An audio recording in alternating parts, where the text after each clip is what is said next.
नमस्कार साथियों, स्वागत है आपका आपके अपने YouTube चैनल बी गोट क्लासेस में। अपन जिस सीरीज को कंप्लीट कर रहे हैं वह है आपकी इलेक्ट्रिशियन थ्योरी के निम्न के क्वेश्चंस। आपको पता होगा सभी क्वेश्चंस निम्न की PDF से ही आते हैं हर एक एग्ज़ाम में, तो आपको यही क्वेश्चंस पढ़ने हैं। यह जो PDFs है वह है सेकेंड ईयर की, जो कि इलेक्ट्रिशियन थ्योरी की है। इसका चैप्टर अपना सेकंड नंबर चल रहा है, जो कि है डीसी मोटर। यह क्लास सभी उन विद्यार्थियों के लिए है जो अभी वर्तमान में सेकेंड ईयर में है। साथ ही उन विद्यार्थियों के लिए भी यह फ़ायदेमंद है जो अभी बैक पेपर देने वाले हैं, जिनके सेकेंड ईयर में बैक है इलेक्ट्रिशियन थ्योरी की। उनके लिए भी ये क्लास बहुत फ़ायदेमंद रहने वाली है। आप क्लास को अंतिम तक जरूर देखना, बहुत आप अच्छे अच्छे क्वेश्चंस मिलेंगे और साथ ही आपको याद करने की शैली आपकी कंप्लीट होगी। अपन 76 नंबर के क्वेश्चन से स्टार्ट करेंगे, क्योंकि अपन ने 75 तक क्वेश्चंस कंप्लीट कर लिए हैं। अगर आपको 75 तक क्वेश्चंस नहीं देखे हैं अगर आपने, तो आपको डिस्क्रिप्शन में जाना है, वहाँ पर आपको प्लेलिस्ट का लिंक मिलेगा, उस पर क्लिक करना है। वहाँ से आपको 4 वीडियो मिलेंगे, उन सभी चारों वीडियो को आपको देख लेना है। क्वेश्चन है, डीसी शंट मोटर में सामान्य गति से नीचे कौन सी गति नियंत्रण विधियां प्रदान करती है।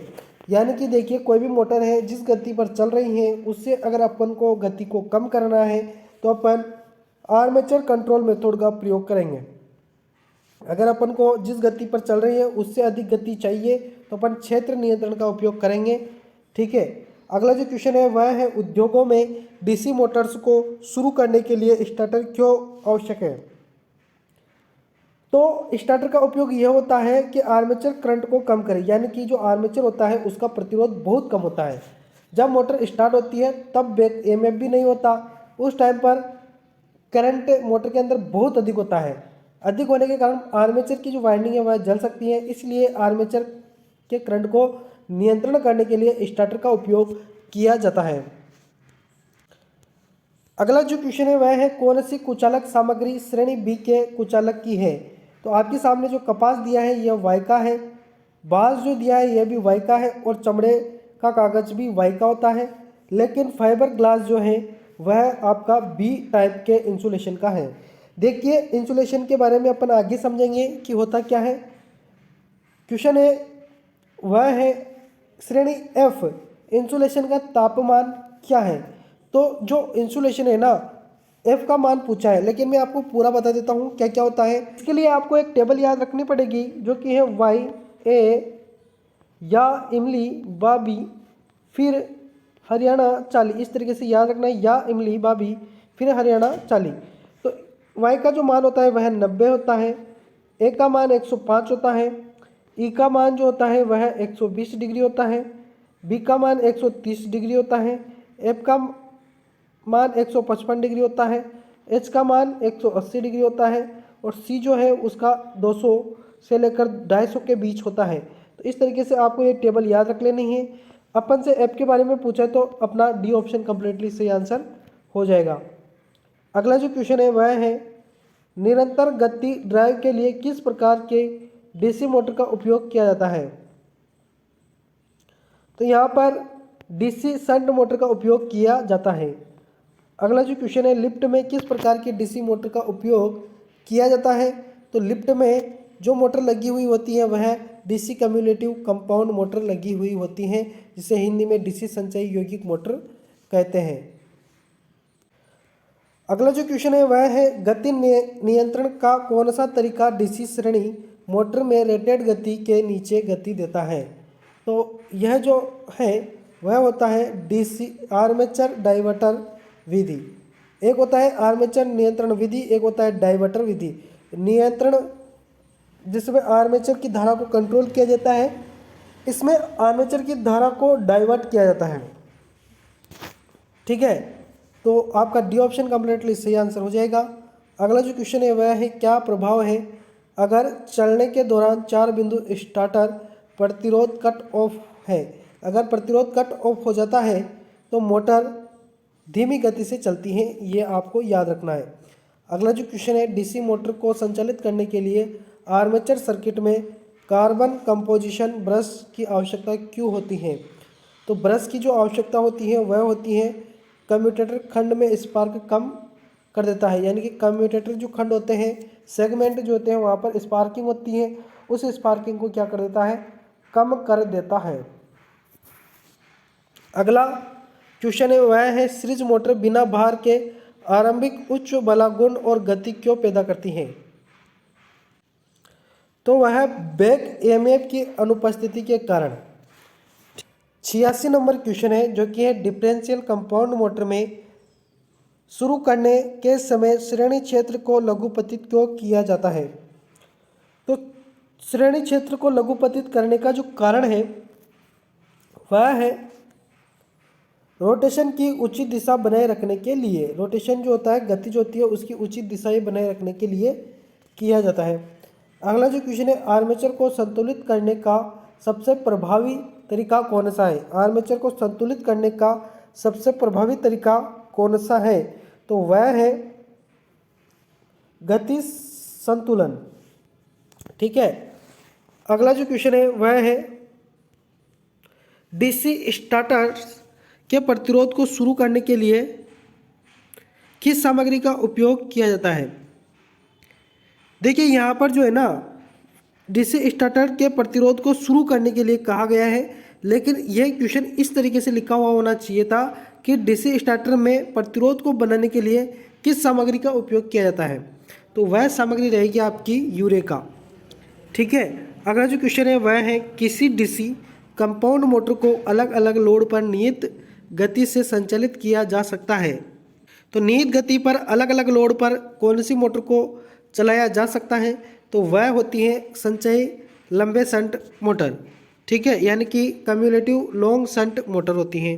अगला जो क्वेश्चन है वह है डीसी शंट मोटर के साथ 3 पॉइंट स्टार्टर में 9 वोल्ट कॉइल यानी कि एनवीसी कैसे जुड़ा होता है? तो एनवीसी जो है वह शंट फील्ड के साथ श्रेणी में जुड़ा हुआ होता है। ठीक है।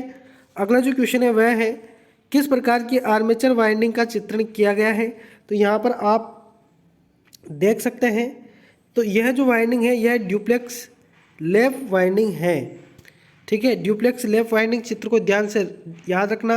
अगला क्वेश्चन है आर्मेचर के लिए कौन सा ग्राउलर परीक्षण सचित्र है? तो चित्र को ध्यान से देख लीजिए, क्योंकि इस तरीके के क्वेश्चन सबसे ज़्यादा पूछे जाते हैं। तो यह जो परीक्षण किया जा रहा है यह ओपन कोयल टेस्ट किया जाता है, खुली कुंडली परीक्षण किया जा रहा है। ठीक है, इसमें क्या ध्यान रखना है? तो यहाँ पर इस तरीके से सेगमेंट पर जांच की जा रही है ना, तो ध्यान रखना। अगला जो क्वेश्चन है वह है डीसी मोटर में सामान्य से ऊपर और नीचे दोनों गतियों को प्राप्त करने के लिए किस गति नियंत्रण को लागू किया जाता है? तो ऐसी कौन सी गति नियंत्रण है जिसमें आप जो सामान्य गति है उससे कम भी कर सकते हो और अधिक भी कर सकते हो? तो वह जो विधि है वह है वाल्ड लियोनार्ड गति नियंत्रण विधि। जो वाल्ड लियोनार्ड वैज्ञानिक थे उन्होंने इस विधि का निर्माण किया है। अगला जो क्वेश्चन है वह है कम्यूटेटर क्यों तेज चमक उत्पन्न कर रहा है? कम्यूटेटर जो है वह क्यों तेज चमक उत्पन्न कर रहा है? तो उसके जो ब्रश है वह क्या है कि टच हुए रहते हैं। तो जब ब्रश की गलत स्थिति हो जाती है तो घर्षण अधिक बढ़ जाता है, उस कारण से घिसाव के कारण जो कम्यूटेटर है वह चमकने लग जाता है। ठीक है, तो ध्यान रखना ब्रश की गलत स्थिति होने के कारण कम्यूटेटर चमकेगा। अगला जो क्वेश्चन है वह चल रही डीसी मोटर में प्रेरित ईएमएफ की क्रिया क्या है? तो चल रही मोटर में ईएमएफ की प्रक्रिया क्या होती है? प्रेरित ईएमएफ की तो वह होती है लघु वोल्टेज का विरोध करता है, लघु वोल्टेज का विरोध करता है। अगला जो क्वेश्चन है वह है किस मोटर में यह विशेषता है? तो यह देखिए स्पीड कम हो रही है जैसे जैसे टॉर्क बढ़ रहा है। इधर जो है यह टॉर्क है, इधर यह स्पीड यानी कि गति है। जैसे जैसे टॉर्क बढ़ रहा है वैसे वैसे गति क्या हो रही है? कम हो रही है। तो यह किस मोटर की विशेषताएं हैं? तो यह जो है ना ये संचयी यौगिक मोटर की विशेषताएं हैं, ध्यान रखना। लेकिन ज़्यादा नहीं, टॉर्क के साथ गति ज़्यादा कम नहीं हो रही है, ये भी ध्यान रखना। 4 बिंदु स्टार्टर में होल्डिंग कॉइल से जुड़े प्रतिरोध का उद्देश्य क्या है? तो जो उद्देश्य है वह है एनवीसी में धारा सीमा। अगला जो क्वेश्चन है वह है डीसी श्रृंखला मोटर की फील्ड वाइंडिंग मोटी तार के साथ वाउंड क्यों। तो डीसी श्रृंखला मोटर की जो फील्ड वाइंडिंग होती है वह मोटे तार की क्यों बनाई जाती है। तो बनाने का जो उद्देश्य है वह है लोड करंट को ले जाने के लिए, ठीक है, क्योंकि आर्मेचर और सीरीज वाइंडिंग दोनों श्रेणी में जुड़ी हुई होती है। तो जो आर्मेचर में करंट रहेगा वही कहाँ जाएगा, वाइंडिंग के अंदर जाएगा, और जो लोड पर जाता है वही वाइंडिंग में भी करंट जाता है। अगला क्वेश्चन है डीसी श्रृंखला मोटर का गति नियंत्रण किस प्रकार का है। तो यह यहाँ पर एक सीरीज वाइंडिंग थी, उसको इन्होंने दो टुकड़े कर उसको पैरेलल में जोड़ दिया है, यानी कि समांतर क्रम में जोड़ दिया है। तो यह क्षेत्र समांतर विधि इसको कहेंगे अपन, क्या कहेंगे, क्षेत्र समांतर विधि इसको अपन कहेंगे। अगला क्वेश्चन है कतरनी मशीनों के लिए कौन सी प्रकार की डीसी मोटर उपयुक्त है। तो देखिए जो मशीन होती है कतरनी वाली, यह इस पर लोड भी आता है, अधिक लोड भी आ सकता है, कभी इसको बिना लोड पर भी चलाना पड़ सकता है। इस हिसाब से यह कौन सी मोटर की कम्युलेटिव कंपाउंड मोटर, क्योंकि इस पर अलग अलग प्रकार की लकड़ियाँ को काटा जाता है या किसी भी औजार को काटा जाता है, तो अलग अलग प्रकार के आकार की चीज़ें मजबूत अलग अलग प्रकार का लोड होता है, इसलिए कम्युलेटिव कंपाउंड मोटर का उपयोग किया जाता है। तो अपन ने 100 क्वेश्चंस कर लिए हैं। आगे अगले वीडियो में आपको आगे इससे और क्वेश्चंस मिलेंगे, तो चैनल को सब्सक्राइब कर लेना। वीडियो पसंद आया तो लाइक कीजिएगा, साथ ही अपने मित्र को शेयर कीजिएगा। मिलेंगे नेक्स्ट वीडियो में, तब तक के लिए धन्यवाद, शुक्रिया।